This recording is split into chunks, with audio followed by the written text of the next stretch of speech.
तो कंगना मुंबई के लिए निकल चुकी है। हिम्मत है किसी में तो रोक सके तो रोक ले। मां कवरेज न्यूज नेशन पर लगातार जारी है। न्यूज नेशन मंडी से लेकर मुंबई तक के कंगना के सफर में साथ बना हुआ है और अभी जो ताजा हमला कंगना ने किया महाराष्ट्र सरकार पर वो भी देख लीजिए। कंगना ने लिखा है, मैं मुंबई दर्शन के लिए रास्ते में हूं, मुंबा देवी ने बुलाया है। सरकार मेरी संपत्ति को अवैध बताकर तोड़ना चाहती है, जाइए मेरी संपत्ति को तोड़िए। मैं मुंबई के लिए अपना खून तक दे सकती हूँ, मैं महाराष्ट्र के सम्मान के लिए अपना खून तक दे सकती हूँ। तो मैं मुंबई दर्शन के लिए रास्ते में हूँ। यानी कि कंगना ने जो कहा था, जो वादा किया था 9 तारीख यानी कि आज के दिन वो मुंबई पहुंचेंगी। लिखा था जिसके बाप में दम है रोक सकता है तो रोक ले, और कंगना अपनी बात पे अडिग है। हालांकि कोशिश बहुत सारी की गई, सरकारी गुंडागर्दी तक सामने आई। यही नहीं, किसी सरकार के दबाव के चलते या उनसे जान का जोखिम होने के लिए पहली बार वाई कैटेगरी की सुरक्षा भी केंद्र सरकार को देने पड़ी। यानी कि किस तरीके से पॉलिटिकल वेंडेटा हावी है एक महिला के अगेंस्ट, ये इस पूरी घटना को दिखाता है। तो बड़ी खबर पर न्यूज नेशन लगातार बना हुआ है और एक बड़ी खबर इस वक्त एक और आ रही है जो अब तक पहुंचा दे। कंगना से जुड़ी ये बड़ी खबर है, किस तरीके से महाराष्ट्र पहुंचने से पहले कंगना को रोकने की कोशिश की जा रही है, इसका भी उन्होंने जिक्र किया है। लेकिन आपको बता दें, हिमाचल के हमीरपुर में कंगना ने अब से कुछ देर पहले पूजा की। उनका जब काफिला रुका तो हमीरपुर के कोठी मंदिर में उन्होंने पूजा अर्चना किया और वो चंडीगढ़ के पहुंचने को है बस कुछ ही पलों का रास्ता। ये तस्वीर देखिए आप, हमीरपुर के कोठी मंदिर की तस्वीरें हैं जहां पर कंगना ने मंडी से चंडीगढ़ के सफर के बीच में थोड़ा सा स्टे किया। उनके साथ आप सुरक्षा के जवान देख रहे हो, साथ में जो एक और लड़की देख रहे हैं वो उनकी बहन है रंगोली, जो उनके साथ जा रही है। वाई कैटेगरी की सुरक्षा में कंगना निकल चुकी हैं और चंडीगढ़ पहुंचना है उन्हें, जहां से 12:20 पर वो मुंबई के लिए रवाना होंगी। पल पल की खबर न्यूज नेशन आप तक दिखा रहा है, हर एक जगह पर न्यूज नेशन के संवाददाता मंडी से लेकर मुंबई तक में मौजूद है। हमारे सहयोगी विशाल कंगना के साथ चंडीगढ़ से मुंबई तक का भी सफर करेंगे और आपको एक एक तस्वीर आप तक पहुंचाएंगे। खास मेहमानों का पैनल हमारे साथ जुड़ा हुआ है जिनसे हम इस सरकारी गुंडागर्दी पर भी बात कर रहे हैं। लेकिन बड़ी खबर आपको बता रहे हैं, लगातार कंगना के दफ्तर में फिर से बीएमसी की टीम पहुंच चुकी है। 24 घंटे का वक्त जो कंगना को दिया गया था वो खत्म हो गया है। वहां पर बड़ी तादाद में पुलिसकर्मियों की तैनाती की गई है। यही माना जा रहा है कि कंगना एयरपोर्ट से उतरने के बाद 2:20 पर सीधे अपने दफ्तर पर पहुंचेंगी। लेकिन क्या उनके पहुंचने से पहले ही बीएमसी की टीम कार्रवाई कर देगी? क्या पहले ही तोड़ दिया जाएगा दफ्तर?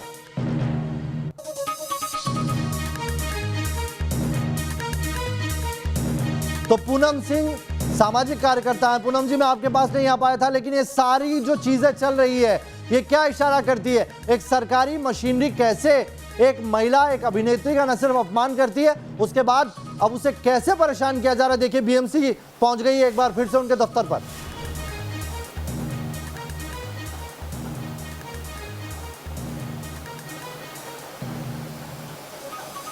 पूनम जी, आवाज पहुंच रही है अब तक मेरी? जी जी जी पहुंच जी पूनम जी, ये जो पूरा घटनाक्रम चल रहा है, ये आखिर एक महिला से इतना डर क्यों है? कहावत सुनी होगी, वही मैं बता रही हूँ। एक कहावत सुनी होगी आपने कि जब नास मनुष्य पर चाहता है पहले विवेक मर जाता है। ठीक है, तो शिवसेना जो है बौखलाहट में उसको कुछ लगा नहीं, कुछ मिला नहीं कि वो कंगना रनावत को झुका पाए, उससे बदला ले पाए, तो उन्होंने बीएमसी के थ्रू उनको नोटिस दिलवाई। ठीक, अब क्या क्या पैरामीटर्स उन्होंने बीएमसी में लगाया है जो कंगना रनावत फुलफिल कर रही है नहीं कर रही है, वो पब्लिकली उन्होंने अभी इशू नहीं किया है, जबकि पब्लिकली उनको इशू करना चाहिए कि क्या क्या क्राइटेरिया उनके ऑफिस में और घर में वो फुलफिल नहीं कर पा रही हैं। जब उन्होंने 7 दिन का वक्त मांगा, उन्होंने नहीं दिया, सिर्फ 24 घंटे का टाइम दिया है। तो कंगना रनावत जो है वो झांसी की रानी है, खूब लड़ी मर्दानी, वो तो झांसी वाली रानी है। उन्होंने अकेले पूरे शिवसेना और सरकार को, लेकिन संजय राउत के बयान पर जो चुप्पी है, शिवसेना के सारे नेता उनके बयान के साथ चल जाते हैं, सरकारी तंत्र उनके खिलाफ, कंगना के खिलाफ हो जाता है। उनकी सरकार में एनसीपी और कांग्रेस जो चल रही है साथ में, उन पर भी मौन साधना आ जाती है। कोई इस बयान की निंदा नहीं करता। क्या दर्शाता है? सरकार इतनी अहम है चलाना कि एक महिला की अस्मिता से खिलवाड़ कर दो आप।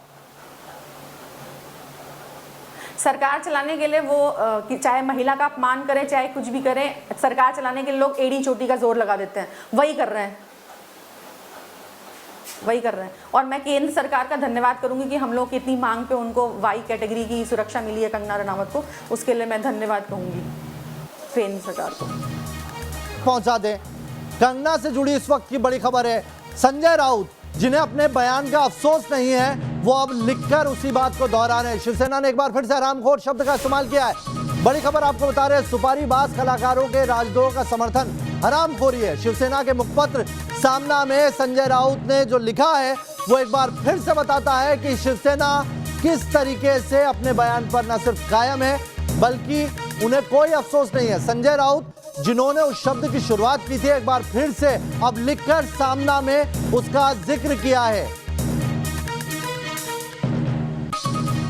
तो रवि श्रीवास्तव जी हमारे साथ जुड़े हैं। रवि श्रीवास्तव जी, ना सिर्फ अफसोस बल्कि अब तो लिखित में दे रहे हैं, अब सामना में संपादकीय में लिख रहे हैं फिर से उसी शब्द को, क्या बताता है ये?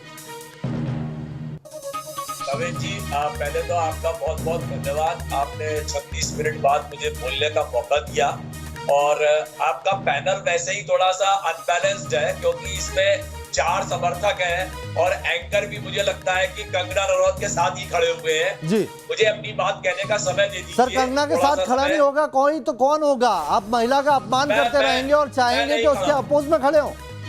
मैं नहीं खड़ा हूँ। आप संजय राउत के साथ खड़े? स्पष्टीकरण दूंगा। ठीक है, आप किसके साथ खड़े? आप संजय राउत के साथ खड़े? मैं अपना आप बता दीजिए, आप कंगना के साथ नहीं खड़े, मैं मान सकता हूँ। आप संजय राउत के साथ खड़े? आप संजय राउत के बयान के साथ खड़े? आप संजय राउत की उस गाली के साथ खड़े? आप सामना में लिखे संपादकीय के साथ खड़े? किसके साथ खड़े आप? क्या आप सरकार के साथ खड़े? सरकार इतना ज्यादा जरूरी हो गई है? क्या संजय राउत ने जो कहा उस पर आप अभी भी मान्य करते हैं? संजय राउत ने जो कहा वो सही कहा? आप मुझे संजय राउत ने जो कहा वो सही कहा? करने देंगे? आप उस शब्द के साथ खड़े? मेरी बात पूरी करने मैं मानता हूँ देंगे? कंगना के साथ नहीं खड़े। आप ये बताइए, आप संजय राउत के साथ खड़े या नहीं खड़े? संजय राउत ने सच बोला है? आप सच के साथ खड़े? संजय राउत ने सच बोला है? तब आपने उनको महाराष्ट्र सरकार की सरकारी गुंडागर्दी कर रही है, सच है? एक सेंटेंस बोलने पर ही आप भड़क रहे हैं। सर, मैं तो ये पूछ रहा हूँ आपसे, आप किसके साथ खड़े? अरे सर, आप पूछ रहे हैं, मैं जवाब दे रहा हूँ ना। आप मुझे आरोप लगा रहे हैं कि मैं कंगना के साथ खड़ा हूँ। मैं खड़ा हूँ कंगना के साथ, मैं महिला अस्मिता के साथ खड़ा हूँ। आप किसके साथ खड़े? आप संजय राउत के साथ खड़े या नहीं खड़े? कि 5 आदमी एक साथ खड़े हैं तो मुझे जवाब तो देने दीजिए। आप छोटा सा जवाब है, छोटा सा जवाब है, आप बोल दीजिए आप संजय राउत के साथ खड़े हैं, उसके बाद आप अपने बात आगे बढ़ाइए। मैं सच के साथ खड़ा अरे हूं। नवेद इनको पहलवानी करने दीजिएगा। हाँ, मुझे पहलवानी करने दीजिए, मुझे अपनी बात करने दीजिए। संजय राउत के शब्द का समर्थन करते हैं आप या नहीं करते हैं? करिएगा। मैं दोनों साइड के गाली गलौज का समर्थन नहीं करता हूँ और गाली गलौज दोनों साइड से हुई है, दोनों ने गलत किया है। अब मुझे अपनी बात करने दीजिए। आप संजय राउत ने गलत किया, आप यही कह रहे हैं? अरे हरामखोर का अर्थ क्या है? संजय राउत ने कहा हरामखोर मतलब गलत किया ना, माफी मांगनी चाहिए थी ना उनको। हरामखोर कहना, एक महिला को हरामखोर कहना, कहा कि ये सभ्यता है? एक राज्यसभा का सांसद एक महिला को हरामखोर कहता है? अरे डूब के मरो। अरे समर्थक हो तुम शिवसेना के? तुम समर्थक हो क्या? अरे यार, अरे शर्म आनी चाहिए। तुम्हारे घर में माँ बहन नहीं है? उनका सम्मान नहीं करते तुम लोग। आप किसी फर्जी सेना के सेनापति लगते हैं मुझे।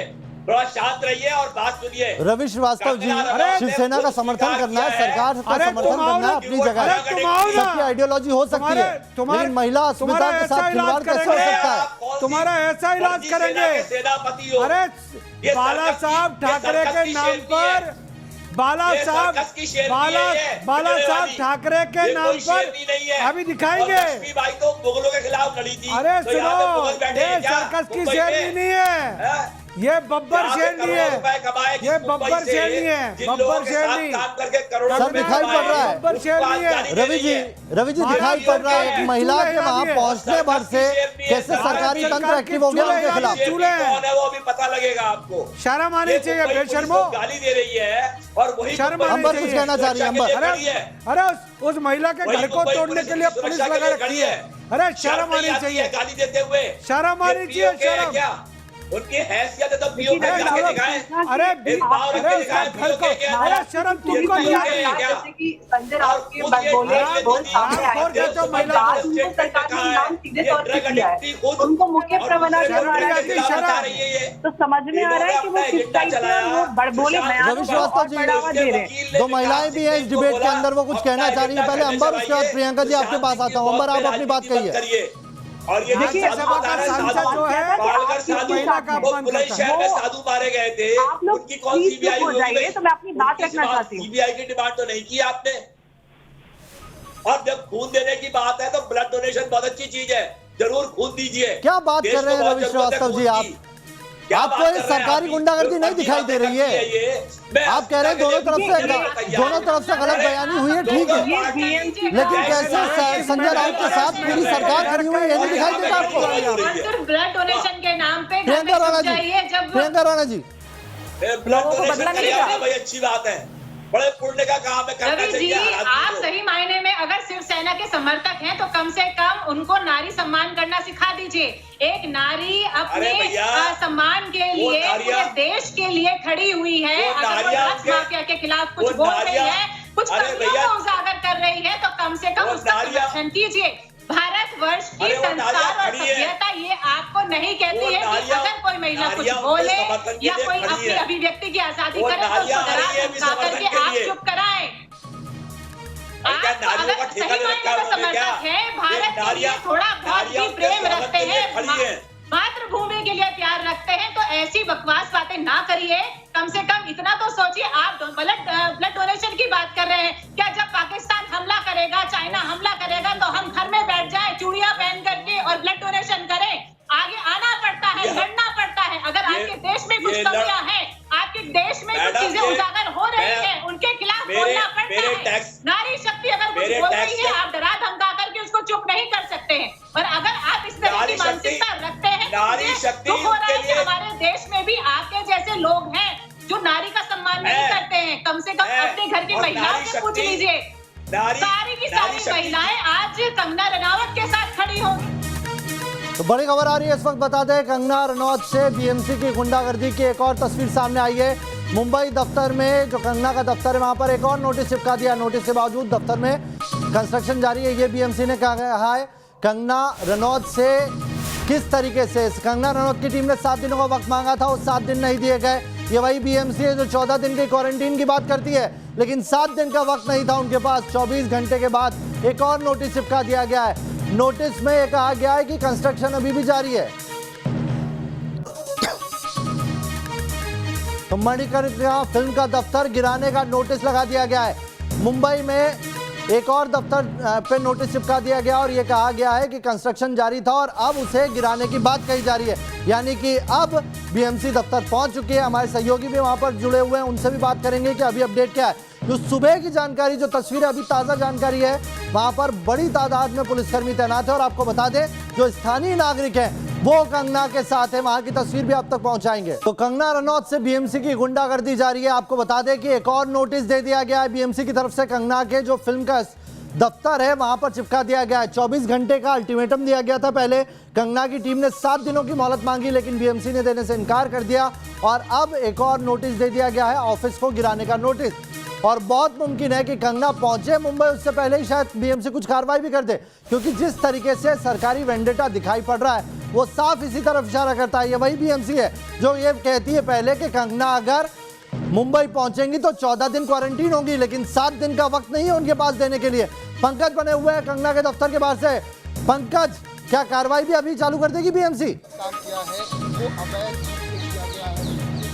देखिए, बीएमसी की टीम अभी कुछ देर पहले यहां पर पहुंची थी। मुंबई पुलिस की टीम लगातार यहां पर बड़ी तादाद में मौजूद है। सामने आपको हम दिखाते हैं कंगना का वो ऑफिस जहां पर बीएमसी ने एक बार फिर से नोटिस चिपकाया हुआ है और साथ ही मुंबई पुलिस बड़ी तादाद में यहां पर बंदोबस्त में लगी हुई है। आपको बता दें कि ये जो नोटिस है, जो फ्रेश नोटिस है, उसमें बीएमसी ने ये कहा है कि कंगना के वकील की तरफ से जो पहले नोटिस का जवाब मिला था उससे बीएमसी संतुष्ट नहीं है। लिहाजा बीएमसी ये मानकर चल रही है कि कंगना के पास अंदर जो भी उन्होंने निर्माण किया हुआ है उसकी कोई इजाजत नहीं है। लिहाजा अब बीएमसी के नए नोटिस में यह लिखा हुआ है कि कंगना के उस इलीगल कंस्ट्रक्शन को लेकर अब कार्रवाई होगी, तोड़क कार्रवाई होगी, जो कंगना के खर्च पर ही किया जाएगा। साथ ही ये कहा गया है कि क्योंकि आपने नियम तोड़ा है और इसकी सजा कम से कम 1 महीने जेल या फिर आगे 1 साल भी हो सकती है, और इसके साथ ही 5,000 रुपये फाइन, जो बढ़कर 25,000 भी हो सकता है। तो कहीं ना कहीं बीएमसी की तरफ से एक ठोस कार्रवाई एक बार फिर से दिखाई दे रही है कंगना के खिलाफ। कंगना